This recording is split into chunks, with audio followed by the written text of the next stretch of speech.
what you have decided to do is very daring. Was it worth it for you going on such a journey and doing something so daring that everyone, it seems like, is going to be against? Was it worth it for you now that you have accomplished such a long-term goal? Worth it is an understatement. So just being a part, just being the vessel God can use for His glory is so much worth it. But how about people who are not necessarily able to, maybe they never encountered the word to be able to obey it by staying sexually pure until marriage? And is there any way they can still live a life that's pleasing to God? There is hope. Our God is a God of many chances, and we are not condemned. What social problems have you guys been able to solve or at least bring awareness to? It's to use our business as an inspiration to other young people. Why do you think that's important for us as the current generation to lead with ethics? It reduces the issue of conflict among young people if you lead ethically. It reduces the issue of wars and violence among young people. If you lead ethically, it promotes development within community. It promotes the upliftment of organizations. The first question I have for you here is, your organization has been around since 2014 and completed over 20 projects. What would you say led to this success? I'm so excited, and first of all, and to be on this platform, and the Nepo success is based in the strength of a team of young people that are motivated to a cause that has to do with creating positive impacts in communities to help young people realize their full potential. So all of what we have achieved, it is the basic effort of all of the young people that works in your network. You've been in operation since 2014, and one thing I know for sure is that with any journey, there come challenges. So, what challenges has your team encountered, and what specific leadership traits did you have to utilize to lead your team in those difficult times? Thank you.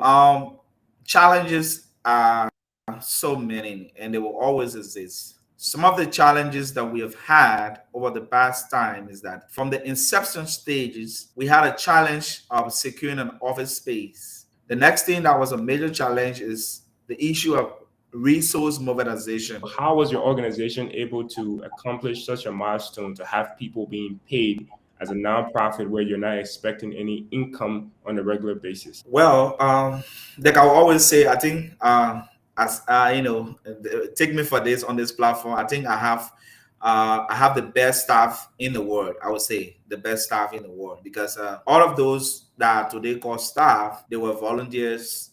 Back then, where they were 100% volunteer without any volunteer how to run them. They were just volunteering their services for free. But today, we can have people that are on payroll. You recently graduated from the University of Liberia with a BSc in biology. So how were you able to stay so focused while you ran your organization, you ran your business, and you tried to advance yourself by traveling all around the world? How were you able to stay so focused? It was not really an easy joining, I would say, but it took perseverance, determination, and passion because science and at the same time actively involved into activism. But I was able to balance it with my school, give credit to all of the organizations that I worked with during that time, and also a professor at the University of Liberia, because I can remember there were many days that I had to sit for makeup, to grant excuses, especially where you have to travel. You need to do it because you have to represent. You need to make your case out there. So it was not an easy experience, but by the grace of God, we made it. I am so great, but I made it because I had people supporting me and having my back. You've established a very strong team at the Girl Health Alliance, including the likes of Demaris Jackson. So how are you able to recruit and retain these young people, even though you're not necessarily paying them or paying them much? You really pushed me today. The first thing I think it has to do with your interpersonal relationship. Leadership is not about just it's not just about getting the job done. And I'm passionate about the people coming after me. Not only that, but you must be able to motivate your team. And especially Girls of Alliance, our team can boast about. We have a very strong and committed team. I can see it everywhere. Just motivate your team. Not when you're motivating them, also mentor them, coach them, help them on their journey to success.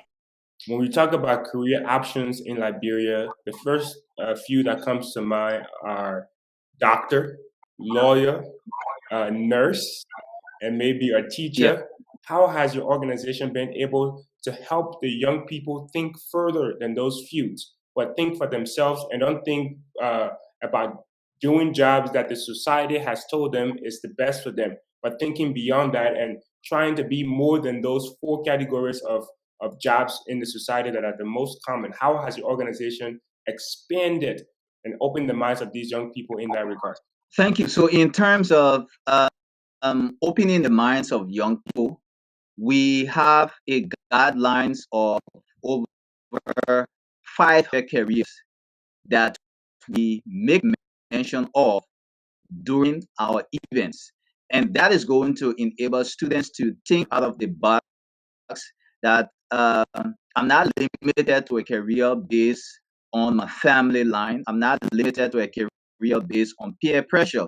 So they have options to identify careers that are different from just the ordinary career that they see around them. But my general question is, what time zone does the show uses to make its announcement on the start time of the show? What is the time zone? What is GMT? Awesome. Correct. I like that you're already going with the drift. So, Mr. McCall from Lyft Africa, you will be the first one to officially start the show. So, again, you can go ahead and select a category and then you can select a point value. So, the higher the point, the more difficult the question is. And everybody will have the same equal chance to answer that question. So, please go ahead. Government and politics, 1,000 Which points. 1,000 points. He's going for 1,000 points, ladies and gentlemen. So I'm going to go ahead and click it. All right. It says the Liberian Constitution of 1847 modeled this country's constitution. We have 5 more seconds. What is the United States of America? That is correct, Mr. Tia. You get to pick the next category and point value. Government and politics, 800 points. So the question is, the Coalition for Democratic Change consists of these 3 political parties. What is the Congress for Democratic Change? Yes. What is the National Patriotic Party? Yes. One more. What is the Liberian People Democratic Party, LPDP? Wow. Keep going. Okay, we'll take 600 points Liberian history.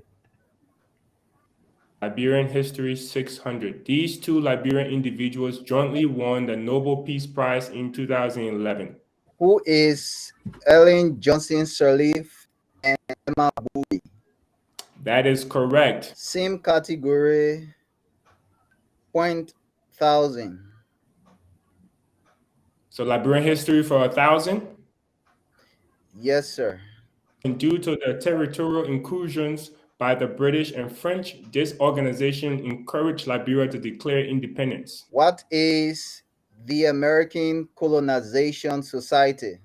That is correct. Wow, very impressive, Mr. McCaw. Well, I'm not good at sports, so let's go social entrepreneurship, 800 points. This organization is a non-profit foundation ran by an active Liberian politician.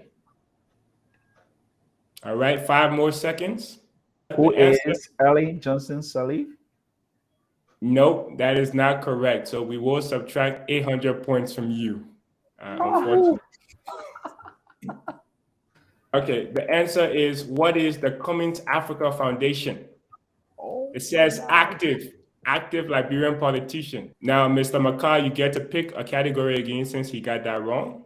So social entrepreneurship, 1,000 points. Okay. This youth-led organization is headquartered in Gaytown Old Road and has an international branch in the United States.